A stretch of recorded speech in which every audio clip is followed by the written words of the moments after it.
ನಮಸ್ತೆ ಟಿವಿ 20 ಕನ್ನಡ ವಾಹಿನಿಗೆ ಸ್ವಾಗತ. ಧರ್ಮಸ್ಥಳ ಪ್ರಕರಣದ ಬಗ್ಗೆ ರಾಜ್ಯ ಸರ್ಕಾರ ಇದೀಗ ಎಸ್ಐಟಿ ರಚಿಸಿದೆ. ಶೀಘ್ರದಲ್ಲೇ ತನಿಖೆ ಆಗಲಿ, ಪಾರದರ್ಶಕ ತನಿಖೆ ಆಗಿ ಸತ್ಯಾಂಶ ಹೊರಬರಬೇಕು ಅಂತ ಎಲ್ಲರ ಆಶಯವಾಗಿದೆ ಎಂದು ಬಿಜೆಪಿ ರಾಜ್ಯಾಧ್ಯಕ್ಷ ಬಿವೈ ವಿಜೇಂದ್ರ ಹೇಳಿದ್ದಾರೆ. ಬೆಂಗಳೂರಿನ ಬಿಜೆಪಿ ಕಚೇರಿಯಲ್ಲಿ ಮಾತನಾಡಿದ್ರು. ಈ ವಿಚಾರ ಇಟ್ಕೊಂಡು ಅಲ್ಲಿನ ವಾತಾವರಣ ಹಾಳು ಮಾಡುವ, ಅಲ್ಲಿನ ವ್ಯವಸ್ಥೆ ಹಾಳು ಮಾಡುವುದು, ಅಪಪ್ರಚಾರ ಮಾಡುವುದನ್ನ ಸರ್ಕಾರ ತಡಿಬೇಕು. ಇದರ ಹಿಂದಿನ ಕುತಂತ್ರ ನಮಗೂ ತಿಳಿದಿದೆ. ಅಲ್ಲಿನ ವ್ಯವಸ್ಥೆ ಹಾಳು ಮಾಡಲು ಮುಂದಾದ್ರೆ ಏನು ಮಾಡಬೇಕು ಅಂತ ಚರ್ಚೆ ಮಾಡಿ ನಿರ್ಧರಿಸ್ತೀವಿ ಎಂದಿದ್ದಾರೆ. ವಿಚಾರಕ್ಕೆ ಏನು ಹೇಳ್ತೀರಿ ಸರ್?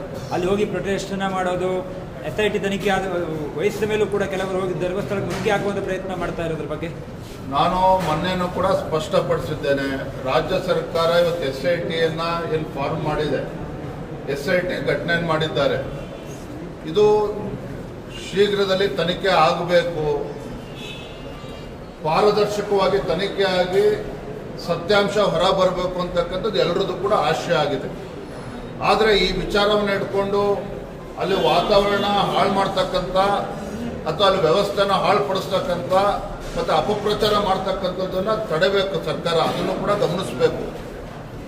ಹಾಗಾಗಿ ಇದರಲ್ಲಿ ಏನೇನೋ ಕುತಂತ್ರಗಳು ಅಡಗಿದೆ ಎಲ್ಲವೂ ಕೂಡ ನಮಗೂ ಕೂಡ ಗೊತ್ತಿದೆ. ಆದರೆ ಇದೇ ವಿಚಾರ ಇಟ್ಕೊಂಡು ಅಲ್ಲಿ ವ್ಯವಸ್ಥೆ ಹಾಳು ಮಾಡ್ತಕ್ಕಂಥ ಕೆಲಸ ಮಾಡೋಕ್ಕೆ ಹೊರಟ್ರೆ ಅದ್ರ ಬಗ್ಗೆ ನಾವು ಮುಂದೆ ಏನು ಮಾಡಬೇಕು ಅಂತ ನಾವು ಆಲೋಚನೆ ಮಾಡ್ತೇವೆ.